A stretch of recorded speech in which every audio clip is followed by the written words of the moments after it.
You know, we all know Baltimore, Maryland is a great community for sports. We saw that in recent days, but despite the Orioles having a rough season, they gave the Blue Jays all they can handle. People from Baltimore take pride in their teams, pride in their legacy. And one thing they take heavy pride in, and a lot of people don't remember or should, was the legacy of one of the greatest AHL teams not to win the Calder Cup, a three-time divisional champions, the very, very popular Baltimore Clippers. Now, the Baltimore Clippers were a minor league professional ice hockey team from the Maryland city who played in the Baltimore Civic Center, great rink. The Clippers were members of the AHL from 62 to 76 and also played one season in the Southern Hockey League. The team was managed by Terry Reardon for his first 14 seasons and again won 3 division titles. Came within a couple of games winning a Calder Cup, losing Nova Scotia in the early 70s. Now, Baltimore began as a farm team for New York Rangers and helped develop Hall of Fame players, including Eddie Jackman, Doug Harvey, and John Rattel, and also Jacques Plante played with him for a while when he was in the Ranger system. The Clippers also featured 8 alumni who are now members of the AHL Hall of Fame. The team name Clippers was used by 2 previous professional hockey teams in Baltimore and paid homage to the local history in the Baltimore Clipper and the Port of Baltimore. Now, the AHL approved the expansion franchise for the city on June 12, 1962. The approval came with a promise that the Baltimore Civic Center would be the largest rink in the AHL at that time and would be completed no later than November 1st of that year. The Clippers again were a Rangers affiliate for 5 years starting in that 62-63 campaign. The new Clippers had no connection to the Baltimore Clippers of 45 to 49 or the Baltimore Clippers of 54 to 56, other than the name and the same public relations man, the great Robert Elmer. Since the arena was still under construction, training camp was held at the Wheat City Arena, where GM Terry Reardon played as a junior. Red Sullivan was named player coach, and the camp included many players with connections to Brandon, Manitoba. Now, Baltimore won their first game of the 63 AHL season on October 12th, defeating the Springfield Indians 6-4. On December 29th of that year, Sullivan was promoted to be head coach of the Rangers and was replaced by player coach Aldo Guidolin. Dave Crichton led the team in scoring with 24 goals and added 72 points. The Clippers finished the season in 3rd place in the East. In the playoffs, they lost 2-1 to the Hershey Bears. In the 64 AHL season, Ken Schinkel led the team in scoring with 23 goals and 56 points. Guidolin was the 3rd most penalized player in the league as player coach with 165 minutes. Baltimore eventually finished 4th place in the East Division out of the postseason. Now, Jack Crawford was appointed head coach for the 64 campaign, and the great Gord Laboisiere led the team in scoring with 38 goals and 79 points. Baltimore finished 3rd in the East Division, but in the playoffs, the Clippers lost a tough series versus the Hershey Bears 3-2. Now, when Baltimore struggled early in the 66 season, head coach Jack Crawford was fired on January 24, 66. Terry Reardon took over coaching duties, despite rumors that Red Sullivan was returning. Ken Schinkel again had a great campaign with 30 goals and 75 points. The Clippers finished 4th in the East and missed the playoffs. Now, in the 1967 AHL season, Reardon acquired the great Willie Marshall, who led the team in scoring with 33 goals and 89 points. Marshall was 3rd in the league in points, and Bob Plager led the league with 169 penalty minutes. Baltimore finished the season in 2nd place in the East. In the playoffs, the Clippers defeated the Quebec Aces 3-2 in the first round, but lost to Rochester 3-1 in the second round. For the 68th season, Baltimore started an affiliation with the expansion Pittsburgh Penguins, which lasted 3 campaigns. Tom McCarthy led the team in scoring with 34 goals and 83 points, but they dropped into 4th place in the East and missed the playoffs. Now, when Guidolin returned as head coach for the 69 AHL season, Baltimore picked up secondary affiliations with the Red Wings and the Flyers for 1 campaign. Marshall led the team in scoring with 26 counters and 78 points. Sandy McGregor had a heavy campaign, scoring 44 goals, 2nd most in the league, and Marshall tied for 3rd assists with 52. Now, Baltimore moved up to 2nd place in the East Division. In the playoffs, the Clippers lost to Providence Reds 3-1. Now, Rudy McGay was appointed head coach for the 1970 season on September 11, 69. Jim Bartlett led the team in scoring with 30 counters and 58 points. Baltimore finished third place in the West that year. In the playoffs, however, they lost 4-1 to the Montreal affiliate, the Montreal Voyageurs. After the campaign, Pittsburgh ended its affiliation and reassigned McGay to coach the Amarillo Wranglers for the next campaign. Now, in the 1971 season, Reardon returned to the dual role of head coach and GM, and the Clippers, who were affiliated with the Red Wings for one season, provided most of the players. Fred Speck led the team in points with 92, while Wayne Rivers had 38 goals. Baltimore had the top three scorers in the league, with Speck with 92 points, Mark DeFore with 82, and Rivers with 75. Speck also led the league in assists with 61. Rivers was second in goals scored, and Larry Johnson racked up the second most penalty minutes in the league with 198. Now, Speck eventually won the Les Cunningham Award as the league's MVP, and the John B. Solenberger Trophy as the league's top scorer, and the Dudley Red Garrett Memorial Award as AHL Rookie of the Year. Now, the Clippers gained their first divisional title, finishing first in the West. They captured the John D. Chick Trophy. Reardon won the Louis A.R. Pierre Memorial Award as AHL Coach of the Year. Unfortunately, in the playoffs, Baltimore fell in 6 to the very strong Providence Reds, heading the best team season to date. Now, when veteran defenseman Jim Morrison was appointed co-coach with Reardon for the 72 season, in addition to playing, Baltimore eventually switched NFL affiliations to the California Golden Seals for the campaign. Pete Laframboise led the Clippers in scoring with 37 goals and 81 points, followed by Joe Souza with 38 goals and 76 points. Baltimore repeated their first place finish in the West, winning another Chick Trophy. In the playoffs, Baltimore defeated the Cleveland Barons 4-2 in the first round, and then defeated the Cincinnati Swords in 6 games in the second round. Playing in their only Calder Cup Finals appearance, Baltimore lost a tough 6-game series in Nova Scotia, mainly because they were outscored 21-8. Now, Baltimore's recent success was short-lived because he didn't have any NFL affiliation for 73. The Clippers finished 6th in the West Division, and last overall in the league, missing the playoffs. Despite this, Bobby Rivard had a good season with 75 points. Now, Baltimore eventually negotiated affiliation with the Red Wings for the 74 season. Mark DeFore led the team in scoring with 104 points, and DeFore and teammate Howie Menard tied for third in the league with 42 goals, and Dufour finished second overall in points. The Clippers returned to first place, winning the South Division and the John D. Chick Trophy. In the playoffs, Baltimore defeated the Richmond Robins 4-1 in the first round, but were swept in 4 games by the Hershey Bears in the second round. Now, the great Ken Douglas was appointed co-coach with Reardon for the 75 season, and Baltimore, which was affiliated with Kansas City Scouts, were back on the ice. By January 75, the Clippers, however, were in trouble financially. They had received an $80,000 subsidy for the city in lieu of lease payments, giving up exclusive ice rights to the Baltimore Civic Center. The team formally folded on January 23rd, 75, and canceled the remaining 30 games on their schedule, citing poor attendance and debt. On the same day, the Michigan Stags of the WHA relocated to Baltimore, being called the Blades. When the Clippers folded after 46 games, they were last in place with 38 points, and Bobby Rivard led the team with 37 points.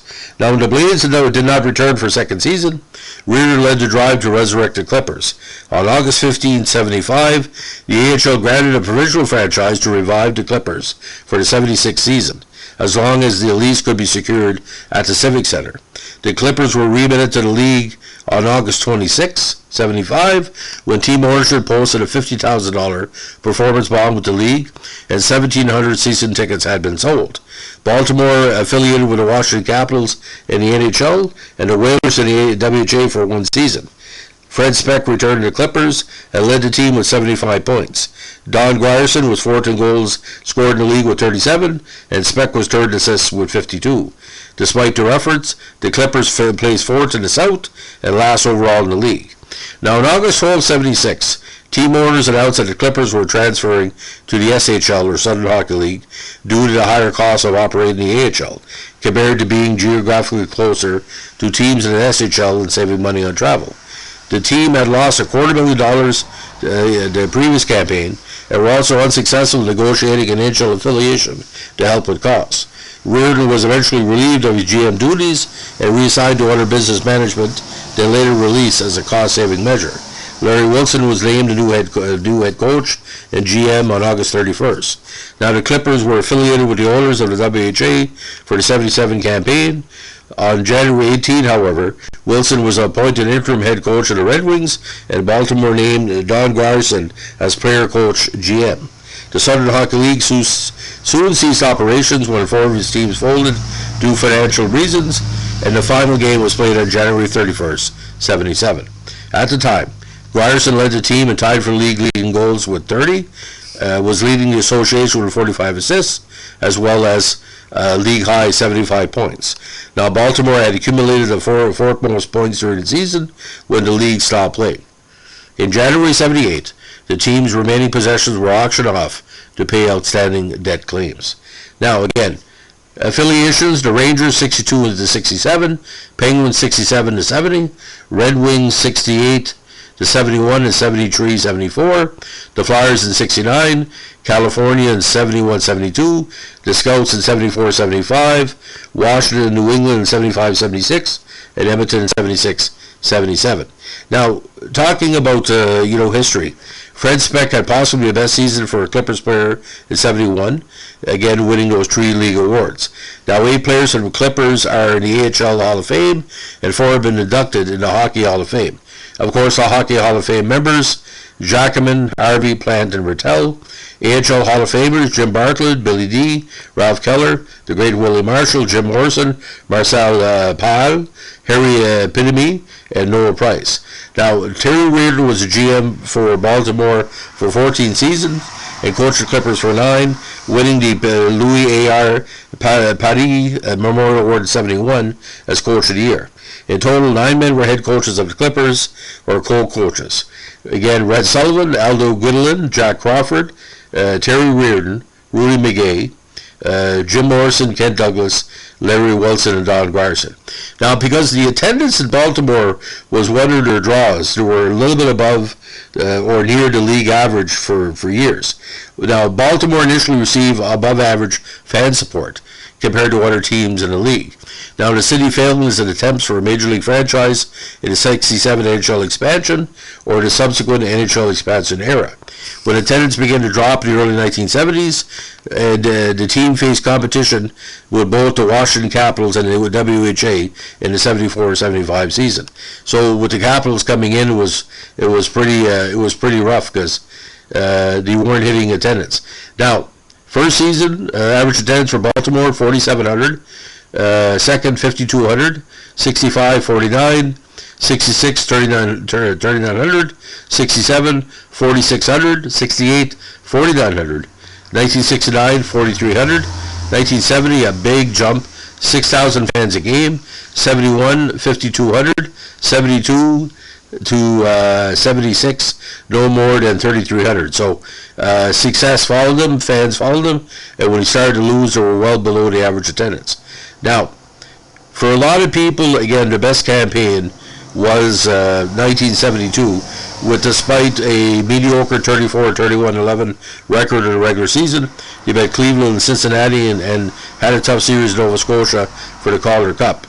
But overall, if you're looking for the best season, statistically, it's got to be 1974 with a 42-24-10 record. We were first in the South Division with a plus 78 on the barrel, as we say, and that was the year they had scored the most goals in history. Now, the SHL season 21, 24, and 2, and again the league folded January 31st. But as it stands right now, you look at 8 AHL playoff appearances, one second round appearance, and then one Calder Cup final. But 3 divisions in 4 years is tremendous. And again, the only time you had a really rough season was that terrible 1973 campaign, 17-48-11. But what did Baltimore and hockey? Why was there such a connection? Well, I'll tell you why. I think the popularity of Baltimore and the Washington region alone allowed the Capitals come in every time that the Capitals do well in the NHL. The Baltimore pro teams built a foundation for the success. So it's too bad Baltimore didn't get a franchise. But again, it's 6 of one and a half dozen the other. In that region of the States, it was always meant to be Major League Hockey. Again, we had the Blades and Capitals came in. But in 2021, will we ever see Major League Hockey come back to Baltimore?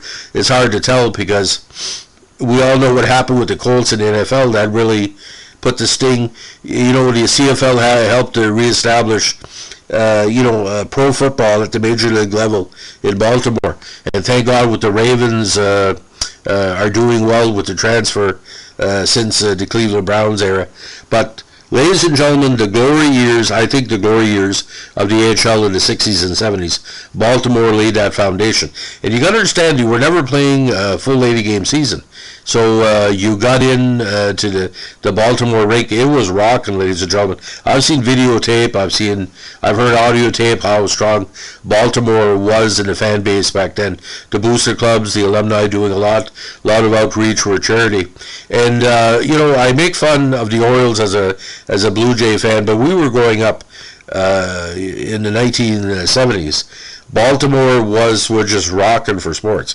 And from the Clippers to the Orioles to the Colts, if you can make it in Baltimore, and a great cultural region as well, for music and food and tourism and all that. I'm a big fan of Baltimore, because any team that has a legacy like the Baltimore squads, I'm always going to be a Johnny Unitas fan, because they taught the Dallas Cowboys what it took to win. Obviously they taught us a lot. So that's the story of the great Baltimore Clippers.